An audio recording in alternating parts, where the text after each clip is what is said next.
I think the biggest challenge is for folks in ad tech and marketing tech to realize the sort of forest from the trees, right? And so the forest is, how is a user going to respond to something? I feel like sometimes that gets lost a little too quickly, and that those habits change, quite quickly. Just be sort of agile and on top of that. Welcome to the Pubway podcast. Each episode will showcase a conversation with a leader from the publishing world. If you're working at a publisher, a DSP or SSP, or you're just curious about the media industry and want to sit down and pick the brains of the experts from within the publishing space, then this is the show for you.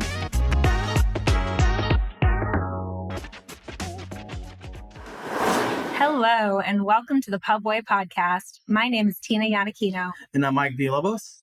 And in today's episode, we are going to be talking about problem solving for publishers, but also some of the trends that we're seeing moving forward into 2025, I guess. We're almost there now. Oh my gosh, very terrifying.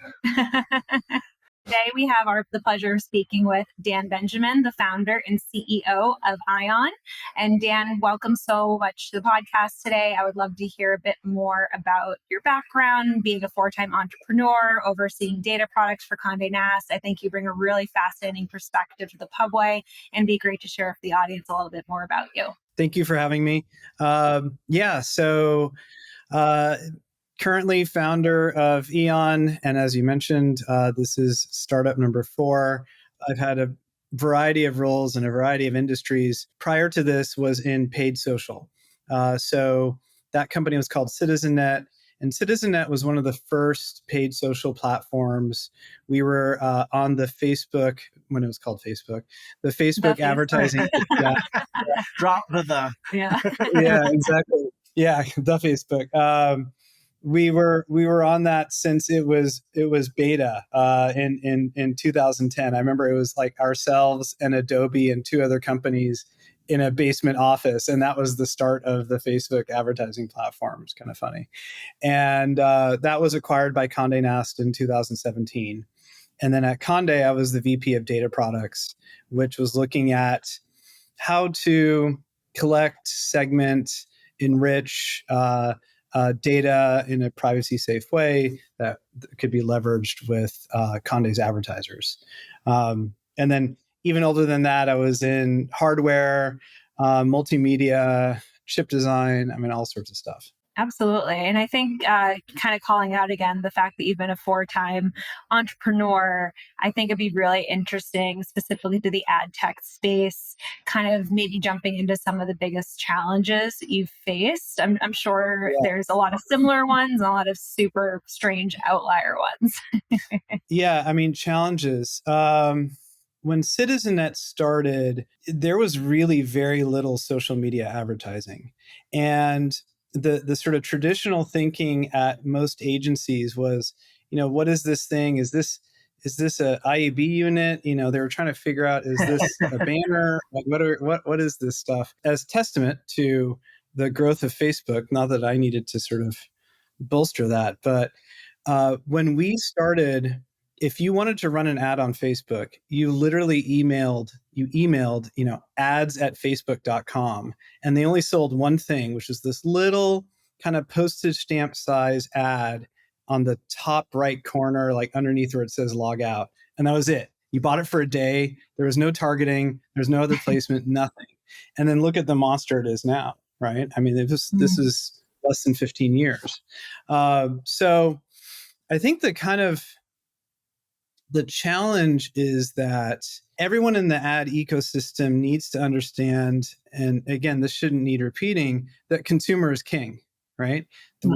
Why has advertising, grown the way it has? Because Facebook knows how to retain users and grow users. And obviously that's extended to Instagram and all the other platforms. If it's not user-centric and user-focused, then everything else is going to be a rounding error. Ultimately, at the end of the day, and that's what advertisers want, right? They want users and users' attention. So I think the biggest challenge is for folks in ad tech and marketing tech, and listen, we used to sell it. That was the business we were in. To realize the sort of forest from the trees, right? And so the forest is, how is a user going to respond to something? And I feel like sometimes that gets lost a little too quickly, and that those habits change, quite quickly. To just be sort of agile and on top of that. I mean, it's crazy to think that social has come such a long way in the last 15 years. Yeah. And you mentioned consolidation as well. Do you think consolidation has happened because of social? The need, because attention is coming from 3 to 5 really large platforms, and that's requiring folks to be more intentful in their approach?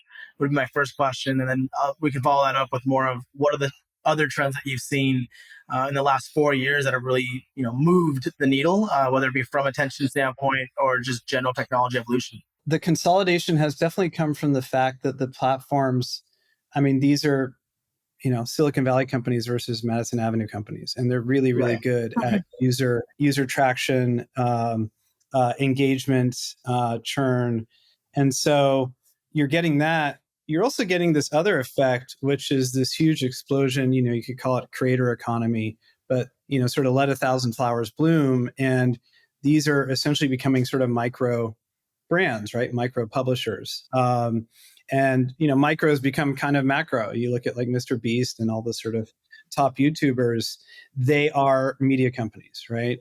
Fully legitimate through and through. So you actually, if you are a traditional publisher, you're getting attacked from kind of both sides. One, the consolidation with the platforms, but then two, people who have the energy and the talent, they're able to pull together tools and resources and realize that the distribution is actually gone to zero in terms of cost. And it's all about you and your audience. And if you're able to attract it and retain it, then you are now a publisher. So that was the other sort of area that I feel a lot of brands were pretty kind of blind to. But that was the other sort of like huge effect. Creator economy, you can call it influencers on one side, and then the sort of consolidation of attention with social media on the other side. Other factor is, someone wrote a book about this, but something like, there's a lot of like killing of sacred cows. And the number one example of that would be in video, which is what we specialize in now. It's not necessarily what most video people thought the way video would evolve. If you look at the videos that quote unquote work on TikTok, these are not high production value. It's an iPhone, someone looking at a phone, pointing at a product, whatever it happens to be. It's not it's not what a traditional practitioner would think of when they talk about producing video. So it's those things where like whatever you think to be true and sort of stationary isn't, right? Where does the audience come from? What does quality mean? What does engagement mean? These are all things that get challenged over and over again. Absolutely. And I think the creator economy also sets up a good next question about publishers having to collaborate with creators, since they are kind of sharing that attention scalability. Creators lack the scale that publishers have, but creators are demanding the budgets that publishers used to get. In your experience, and maybe this is an opportunity also to elaborate a bit more on Ion specifically, but what have you maybe seen a bit more kind of in that collaboration space between the two? I can't point to lots of like really great examples, to tell you the truth. I think there's a lot of kind of spot cases, but I don't know if there's been really great consistent collaboration. I'm not speaking for Conde anymore, but I feel like there's just too much overlap creatively between what the creator wants to do and what an editor at a large publication like Condé Nast wants to do. In a certain sense, you have Anna Wintour and Annie Leibovitz. These are huge names in their fields that are both at Condé Nast. So in a certain sense, Condé should know what big personalities can do and what influencers, so to speak, can do. But it's always been under that sort of Condé brand. Having it sort of sharing that spotlight with someone else, I think it can be a little challenging. I feel that our sort of approach to it is that most publishers, they have a great brand, they have built a lot of brand equity with their audience. Many times they do put forth their writers or their photographers or let's say their critics as figureheads. And if we can bring the cost of that video production down and utilize all of the assets that they've already built, whether it's written or photographs, et cetera, and build a video out of it, then hopefully that can sort of increase the volume and increase the opportunities for them to monetize video. Speaking of volume, do you think there's a world where creators potentially have more scale? I mean, it'll probably be an edge case, but have more scale or reach than a publisher. Just because you produce mass content doesn't mean it has mass reach at times, right? Whereas certain creators do have that capability of, if they post something or if they write about something, it'll catch virality pretty quickly, right? And that can be replicated as well with AI in multiple instances. What are your thoughts on that? Yeah, I mean, absolutely. I mean, it used to be that the relationship was, oh, well, we're this big bad brand and we have this huge footprint and name recognition. I mean, that's shifting, I mean, there are now creators that, I don't know how big, Mr. Beast is, or who's the fellow that does all the tech reviews that he's on the Time cover magazine. I'm forgetting his name offhand. But they have...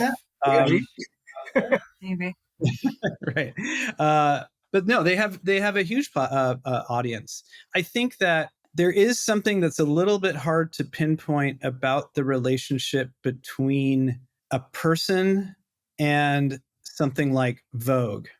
It's still called, it's still Vogue's Met Gala, right? I mean, it's still that name still carries a lot to it. There's almost an advantage being a little bit disembodied because you're not sort of subject to being the whims of whatever controversy maybe Mr. Beast finds himself or whomever. So I think there's advantages to that, but the platforms don't really care, right? If the YouTube handle is your name or a brand's name, it doesn't really matter, but it's what people respond to. So if they're responding to a personality, which is usually the case, then that's usually what brands have to lead with. I think there's like Elon Musk PR strategy here, which is, could you imagine the CEO of like a wireless router company, like having like a huge presence on X or Twitter and trying to sell satellite uplinks, versus Elon Musk selling Starlink, right? So having that power, I mean, he's become a personal brand, is hugely powerful. And I think the cat's out of the bag. I mean, if you're going to be the CEO of a big company, I mean, I don't know, you better get used to doing podcasts and being on social media. Yeah, and I mean, I think there's definitely some of the outlier examples. Like, look at like Duolingo. Like they made an entire new social media strategy around something super out of the box that nobody would ever expected. Like Duolingo, yeah, and he like has an obsession with Dua Lipa just because it's so silly. Like they've created this whole virality around just ridiculousness and embracing kind of a new brand voice that on paper like probably wouldn't have gotten approved in like corporate America. Right, yes. Like Exactly. 5 years ago. Exactly. Although my teenage son now asks me, what does this have to do with language learning? And I'm like, probably nothing, honestly, but we're talking about it. So yeah, but I think too, we all noticed like a few years ago, more of the TikTok creators being leveraged, like using Condé and Vogue as an example. Like what's her name, Emma Chamberlain, I noticed becoming like a red carpet spokesperson at the MetLife Gala every year, and then what's she wearing, and then can Vogue leverage that with a Dior brand campaign, and then you get the scale and the reach from her name and identity. So yeah, I think there's like, you have to find the right moments to create kind of that architecture around it. But if done thoughtfully, it could be super impactful and beneficial to both sides. Yeah. And absolutely. I think what's interesting in the same vein of like just influence given from celebrities or even influencers in general, what are your thoughts on AI generated influencers. I think Snapchat had a whole kick on that, where like you now have these AI personalities who are literally acting as influencers. Who's behind the AI on that sense? Because what does that mean for you in the future? And also, are you optimistic about it? This, I think, is a really sort of fascinating subject. And I'll use kind of like two data points on either end of the sort of generational spectrum. We'll talk about it that way. My kids, so I have two teenagers, they can't stand it, even though I'm in the AI video business. I mean, they're the first to sort of spot something as being AI, and they essentially call it fake. I mean, they just say, okay, well, that's fake. That's one example. The other example that someone from Andreessen Horowitz likes sharing these examples of AI generated like cute kittens, or, houses with great floral arrangements out front or something that are totally like not even trying not to be AI generated. I mean, like fully AI generated. And they will get thousands upon thousands of likes and comments and shares by, grandmas, in the US, like, oh, how cute, And I think there's like an interesting lesson, which is, there's no pretense to the cute kitten picture trying to convince you it's real. Like, it's not, it just puts it out there. It's not necessarily trying to say, ooh, look, I'm pulling a trick on you. It's just a cute picture, right? And there's cute pictures been on Hallmark cards. It doesn't matter how the picture got there. That could have been this stock flip art in Photoshop for all I know, right? But it doesn't matter. They think it's cute, and then that's it. I think it's when AI is trying to be something that it isn't, and is trying to fool you, is where it's problematic. And so, for example, my daughter watches. She's picked up a lot of sort of music from YouTube Shorts and TikTok. The music, I'm assuming, isn't AI generated, but whatever. But the visuals definitely are. And when I tell her, that's probably AI generated, she says, well, it doesn't matter. It's still entertaining. Like, it's not about, the music video or whatever. It's just something to go along with it. There. Exactly. But if you are, hey, I'm an AI influencer, and, tisk tisk, like, I'm not actually real, like that, I don't think is super great. I mean, I think it's, again, like, you have to start with the audience in mind. If your gain is by fooling somebody, like, eventually that's not going to work. But if you're just putting something out there and you're not making it about the production, you're just making it about the output, then it's perfectly fine, right? I mean, then that's our take on it as well. Yeah, and I think there's obviously larger concerns on kind of the governance of this. What is the regulation around AI and the spread of false information and imagery specifically to an audience who doesn't know any better? The grandmas of Facebook cannot tell that was AI generated. Or maybe they can, but they don't care, which is a larger problem. Yeah, no, exactly. I mean, that debate is an interesting one. Some would argue that this is as old as Photoshop, right? Like, magazine covers have been Photoshopped for a very long time. And it's not, it doesn't necessarily hold the weight of, moving an election necessarily. But, I guess my point is like, it's been possible to alter reality for quite a long time.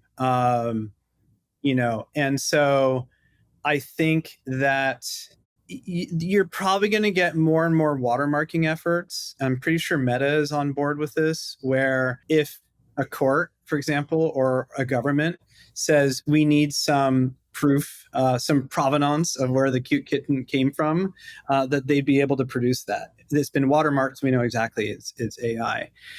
I think that ultimately consumers are going to have to be media savvy. I mean, at the end of the day, whether it's a consumer being media savvy, or there are systems that will tell you that this thing is AI, much like we have,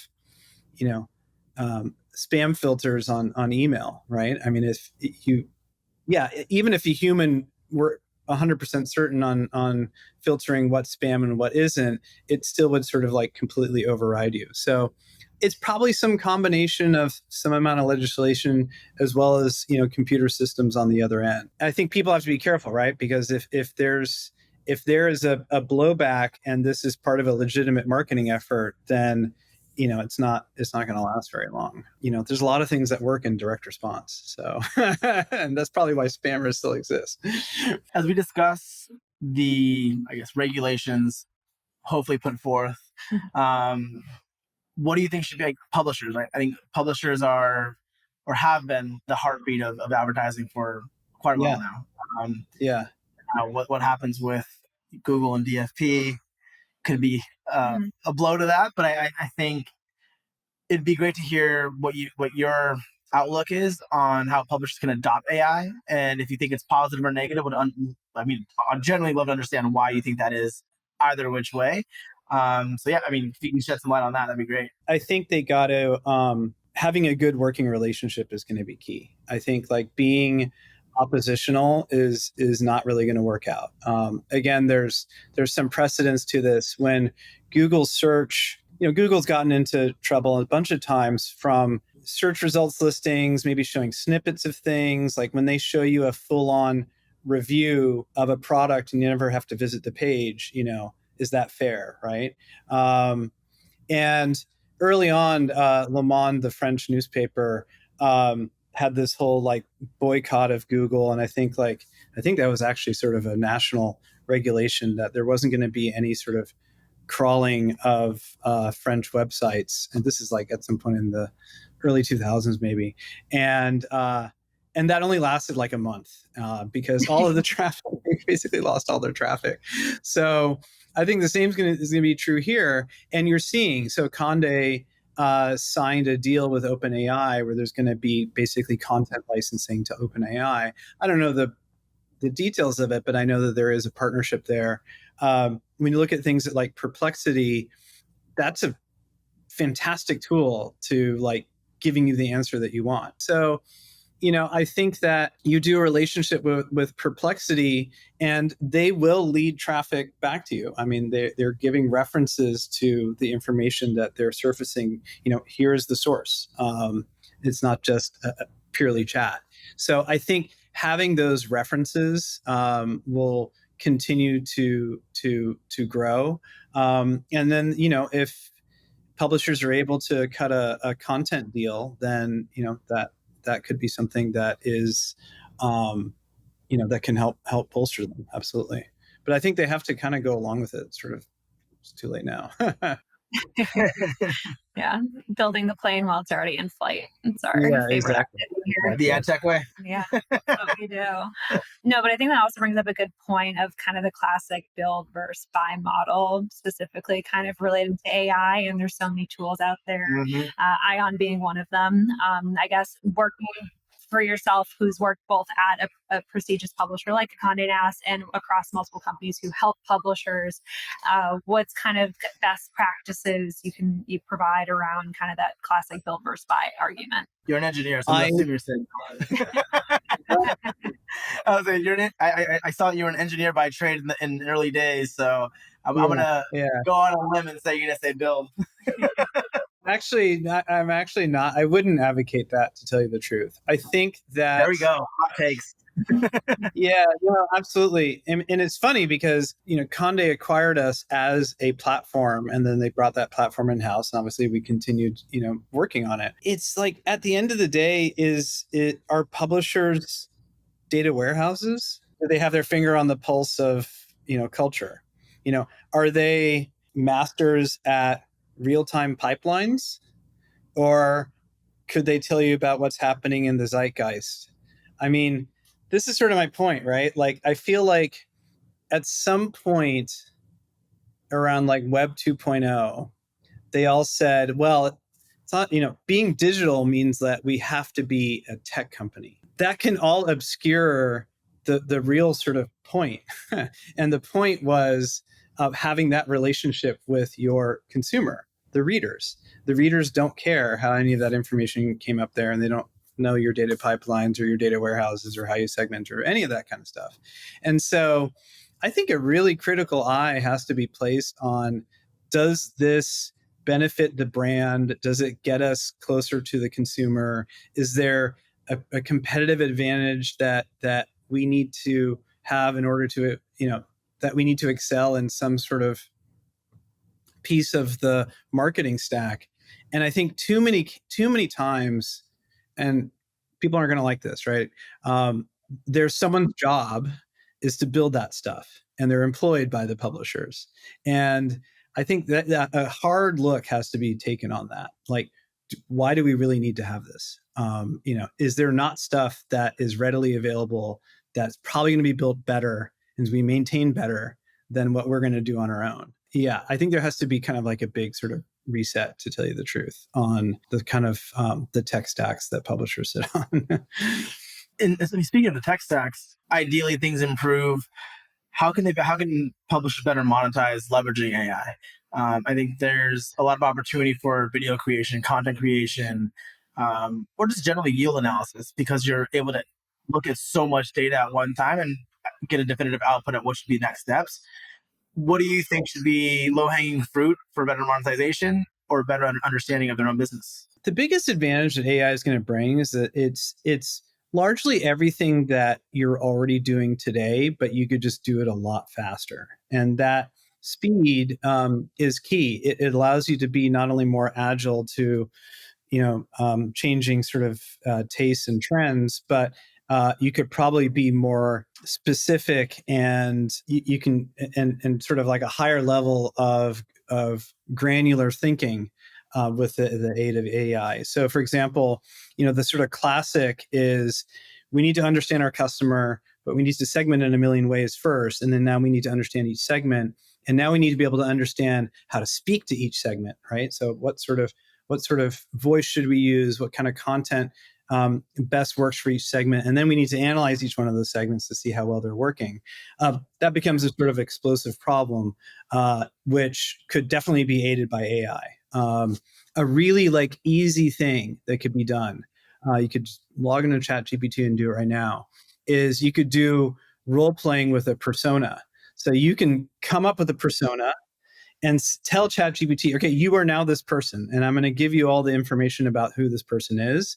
And now you got to act like a customer, and I'm going to throw a bunch of marketing messages at you. Would that work? It's kind of just like making stuff up. But the reality is that people, unfortunately, are a little bit more predictable than they care to sort of admit them to be. And it's a pretty good proxy as to how people would respond to stuff. So I think simple things like that are readily available, but content creation, again, where we sort of specialize in, that's always been where, you could do a lot of analysis in a spreadsheet, but if I need a unique creative for every message for every audience, and that's gonna kill us, right? I mean, there's no way we could pull that off. But now you can pull that off, and I think that's a huge feat. Absolutely. And I think that's a good beat to kind of start to wind down the conversation.